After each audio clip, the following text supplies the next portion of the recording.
Hello नमस्कार जय जगन्नाथ सांग मैंने आज मुझे ग्रीन मटर और पनीर गोटे सुंदर रेसिपीटी नहीं आसी। तो रेसिपी जब आप भल लगे please like share and subscribe करदे। मुझे चैनल नुआ अच्छी तो मुझे चेष्टा कर पहुँचापी।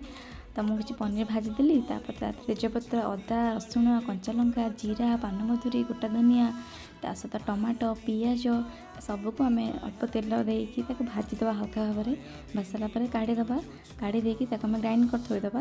आम तेल किसी कढ़ाई देवा किसी जीरा पियाज पियाज हो सारापर से जो बाटिक रखिले मसला पकईदे हल्दी गुंडा पकईदे तापर मसला टी सारापर ग्रीन मटर पकईदे आलू ऑप्शनल अच्छी आप चाहे आलू पकईपर न पकईपर किसी लुण देदेबा लुण को मसला को भलसे भाव कषिदेबा पकई सारिकी तापर देखो मु काजू पेस्ट रखी पकईदेली मीट मसला पकईदेली किसी समय घोड़ेदेली हो सारापर पनीर पकईदेली पनीर हो सारापर ये जो थी मलाई जो रहे ना मलाई क्षीर से पकईदेली। देखो तरकारी केते टेम्पटिंग देखा मु कस्तूरी मेथी पकई सुटटा में भूली जाइए आपने चाहिए आप कस्तूरी मेथी निश्चित भाव में पकईबे। तो देखो आमर सुंदर टेस्टी रेसिपी रेडी निश्चय घरे ट्राए करेंगे। जय